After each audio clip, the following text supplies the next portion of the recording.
Michael had always loved the quiet of the old garden park near his college. It was a place where time seemed to slow down, where the rustling leaves whispered forgotten secrets. One evening, as he sat on a wooden bench sketching the trees, a soft voice interrupted his solitude. "You're really good at that." He looked up to see a girl standing beside him. She had a mysterious beauty, long, wavy black hair, piercing green eyes, and a warm but eerie smile. "Thanks," Michael replied. "I come here often." "Never seen you before." Amelia tilted her head. "Maybe you weren't looking hard enough." Something about her words sent a shiver down his spine, but he ignored it. Over the next few weeks, they kept running into each other at the park, at the library, even in the cafeteria. Michael found himself falling for Amelia's charm, her playful laughter, and the way she made the world feel like a story waiting to be unraveled. But deep down, something felt off. Their love blossomed quickly, but Michael started noticing strange things. Amelia never talked about her past. When he asked about her family, she changed the subject. When he tried to visit her house, she said it was under renovation. Yet, none of that stopped the magnetic pull between them. Their moments together became more intense. Late-night walks turned into stolen kisses under the moonlight, whispered confessions in the college library, and passionate embraces in dimly lit rooms. One night, in the warmth of Michael's apartment, they gave in to their desires, tangled in each other's arms as the rain poured outside. Amelia's touch was electric, her body warm against his, yet an unsettling chill seemed to linger in the air. He convinced himself it was nothing, just his imagination. One night, as they walked through the park, Michael noticed a dark figure watching them from a distance. "Did you see that?" he whispered. Amelia grabbed his arm tightly. "It's nothing. Let's go." But Michael couldn't shake the feeling that they were being followed. The nightmares began soon after. Michael kept seeing a shadowy man in his dreams, whispering Amelia's name. The air around him felt heavier, colder.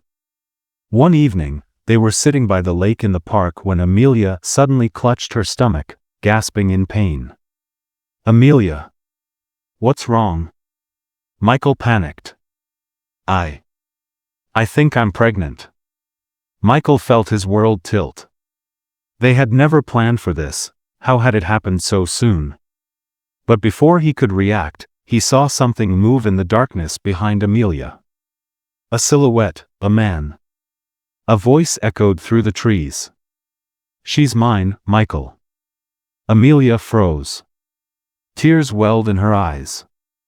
"No, it can't be." Michael's heart pounded. "Who's there?" The shadow stepped forward, revealing a pale, hollow-eyed man with a twisted grin. Michael recognized him instantly. A few months ago, Amelia had briefly mentioned an ex-boyfriend, Liam. He had disappeared under mysterious circumstances, and nobody had seen him since. "You should have stayed away, Michael." Liam's voice was distorted, almost inhuman. "Amelia belongs to me." Amelia screamed as the air grew colder. The trees swayed violently though there was no wind. "You're dead," Michael whispered. Liam's grin widened. "And yet, I'm still here." Tears ran down Amelia's face. "I didn't mean for it to happen," she whispered. Michael turned to her. "What do you mean?" She took a shaky breath. "Liam didn't disappear. He died, because of me." Michael's blood ran cold. "I broke up with him, but he wouldn't let go. He became obsessed. That night, in this very park, he tried to hurt me. I pushed him, and he fell into the lake." Michael stared at her in shock. "You killed him?" Amelia sobbed. "It was an accident. But now, he's back." Liam's voice grew deeper, unnatural. "You thought drowning me would make me disappear?" The shadows around them thickened. The ground beneath them trembled. Michael grabbed Amelia's hand. We need to leave. Now. After months of fear, they decided to escape. Michael took Amelia away to a secluded cabin by the mountains for their honeymoon. It was supposed to be a fresh start, a place where they could leave the horror behind. The first few nights were filled with love, with Amelia curled against Michael, their bodies entwined in the glow of candlelight. She traced her fingers over his skin, whispering promises of a future, of happiness. Their nights were filled with slow, sensual intimacy, and for the first time in months, they felt like they had outrun the darkness. But it was only an illusion. On their third night, Michael woke up to find Amelia standing by the window, staring out at the dark forest.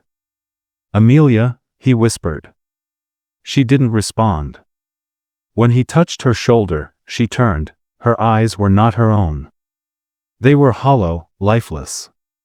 A voice came from her lips, but it wasn't hers. "He is coming." Michael's heart pounded. He shook her awake, and she gasped as if surfacing from drowning waters. "Michael, he's here." The walls trembled. The candles flickered violently before extinguishing. A deep, guttural laugh echoed through the cabin. That night, Michael realized the truth. Liam wasn't after Amelia. He was after the child.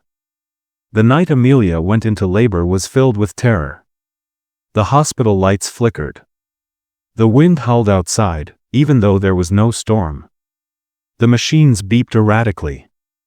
Nurses panicked as the room grew freezing cold. And then, the lights went out completely. A deep voice echoed in the darkness. "He is coming." Michael felt a force push him back as Amelia let out an ear-piercing scream. And then, silence. When the lights flickered back on, Amelia lay there, exhausted. In her arms was a baby boy. He looked normal. Small. Fragile. But then, as Michael stepped closer, the baby opened his eyes. Bright green. Just like Liam's. Months later, Michael often found Amelia sitting by the crib, whispering softly. But the baby wasn't awake. One night, Michael jolted awake to a soft lullaby playing by itself. He turned on the light. Amelia stood there, holding the baby. Her eyes were hollow, unfocused. Her lips moved, but the words weren't hers. "He is mine, Michael. You can't take him away." Michael's blood ran cold. It wasn't Amelia speaking. It was Liam. And the nightmare was only beginning.